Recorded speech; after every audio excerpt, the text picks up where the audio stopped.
مهدی بیا بالا کارت دارم. پس اون خانومی که علی هی ازش تعریف میگه شمایی؟ اجازه است؟ بفرمایید. شما؟ من صاحبکار علی ام، ولی شما خیلی سرتر از علی ایده. ممنون، خیلی لطف دارید شما. چرا انقدر خجالتی؟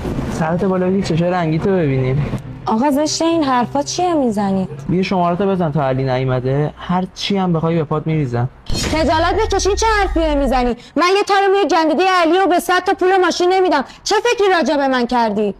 علی آقا تشریف بیارید، خانم امتحانشو درست پس داد. چی؟ واقعا دست مریضات، فکر نمی کردم قبول نکنی. چه خبره اینجا؟ یکی به من توضیح میده؟ علی آقا صاحب این نمایشگاه و چند نمایشگاه دیگه است. البته برادر بنده. این نقشه هم کشید که ببینه شما خودشو میخوای یا پولشو. من هنوز تو شکم، نمیدونم چی باید بگم. مگه نمیدیدی با مترو با هم این ور اون ور میرفتیم، یه ساندویچ با هم میگرفتیم، نصف میکردیم، قد یه چلو کباب به هم مزه میداد. چطور دوست داشتن منو ندیدی که امتحانم کردی؟ عزیزم من یه خورده سخت اعتماد میکنم، الانم خدا رو شکر همونی که من میخوام. نظرتون چیه آخر هفته بشینیم راجع به عقد و عروسی حرف بزنیم؟ هرچی شما بگی. آبجی دیگه همه چیو میسپارم به خودت، کاراشو انجام بده. باشه داداش، خیالت راحت. عزیزم ببخشید مهریه رو اندازه سال تولدم زدی.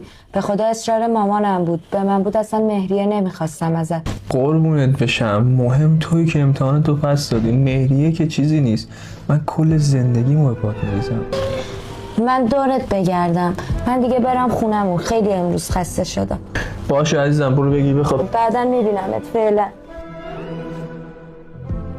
مامان کارو انجام دادم. مرتی که خر فکر کرده میتونه منو امتحان کنه، نمیدونه خودش این همه مدت سر کار بود.